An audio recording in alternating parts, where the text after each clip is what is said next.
North Korea's top generals are covered in medals. Chest to waist, shoulder to shoulder, led like a Christmas tree designed by a military committee. The last war North Korea fought ended in 1953. So what exactly are the medals for? The answer tells you everything about how the Kim dynasty actually stays in power, and why a man can spend 40 years pushing paperwork in Pyongyang and retire looking like he personally stormed Normandy.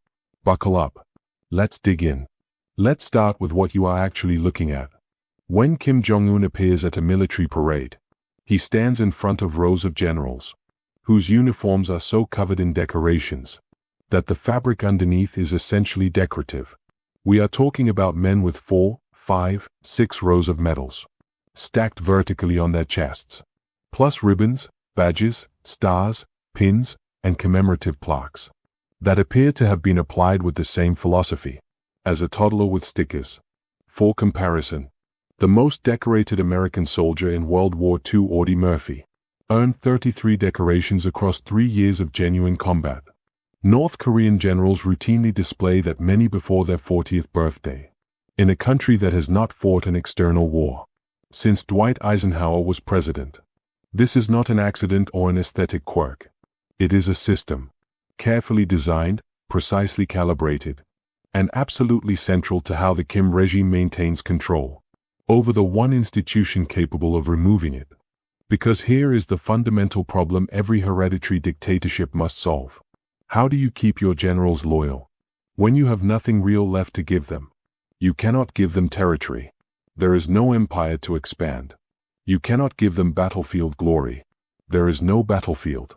You cannot give them political power, because political power is the one thing the Kims will never share. So you give them metal. Specifically, you give them a bureaucratically administered system of symbolic rewards that looks impressive, feels meaningful, and costs the state almost nothing, while binding the recipient to the regime through a combination of vanity, dependency, and the very public nature of the honors themselves. The medal is not just a decoration. It is a leash made of gold. North Korea's decoration system is extraordinarily elaborate, which should surprise nobody familiar with the kingdom's approach to bureaucracy. At the top sit the titles that are less medals and more divine designations. Hero of the Republic and Hero of Labor are the two supreme honors, the North Korean equivalent of a knighthood, except awarded by a man who considers himself somewhere between a head of state and a deity. Recipients get a Gold Star medal, a special certificate, and crucially, a pension supplement, preferential housing allocation, and the right to have their portrait displayed in public buildings. That last point matters more than it sounds. In a country where the only faces that appear on walls are the Kims, having your own portrait in a government building is an almost unimaginable status signal. It means the regime has officially incorporated you into its mythology. Below that tier sit dozens of orders and medals, covering every conceivable category of loyalty performance. There is the Order of Kim Il-sung, the Order of Kim Jong-il, the National Flag Order in 3 classes, the Freedom and Independence Medal, the Labor Medal, the Military Service Medal, and an expanding roster of commemorative medals issued for specific dates: the founding of the party, the founding of the army, the birthday of the eternal president, the birthday of the dear leader, and, presumably soon, the birthday of the respected supreme leader currently in charge. There are medals for participating in the construction of specific buildings, medals for attending specific conferences, medals that are issued automatically upon reaching certain ranks, or completing certain years of service, whether or not the recipient has done anything of note. And there are combat medals. The Order of Soldier's Honor, the Medal for Merits in Battle, awarded to men who have never been in combat, for contributions to military readiness that are defined so broadly. They encompass almost any activity a general might perform on any given Tuesday. The result is that a senior North Korean military officer accumulates decorations the way a Western bureaucrat accumulates pension contributions, steadily, automatically, and largely regardless of individual merit. Which is, of course, the entire point. To understand why this system exists, you have to understand the single greatest fear of every Kim who has ever ruled the kingdom. It is not the United States. It is not South Korea. It is not famine, sanctions, or international isolation. It is the Korean People's Army. The KPA is the only institution in North Korea with the physical capacity to remove the Kim family from power overnight. It has the guns, the organization, the command structure. And if enough senior officers decided they had had enough, the numbers. Every authoritarian regime that has ever been toppled by a coup was toppled by its own military. The Kims know this better than anyone. It is the one scenario the entire system is engineered to prevent. The medal apparatus is one layer of that prevention. Here is how the loyalty economy functions in practice. A general who has spent his career accumulating state honors is a general who has invested his entire identity in the regime's approval.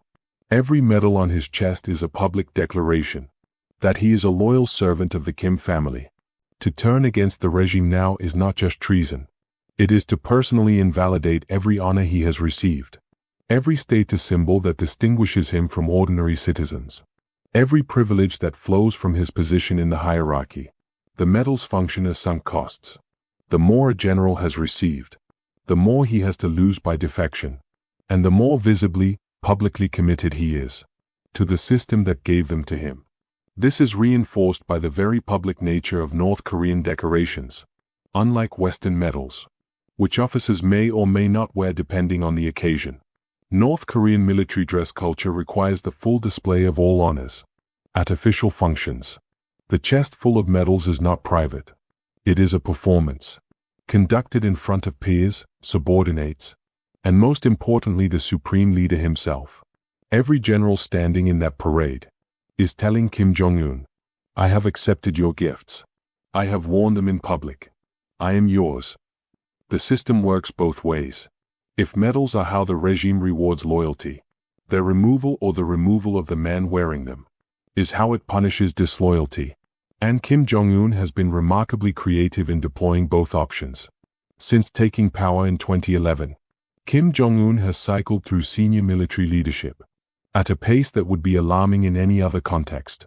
By some estimates, he has removed, demoted, executed, or disappeared more than 300 senior officials and military officers in his first decade of rule.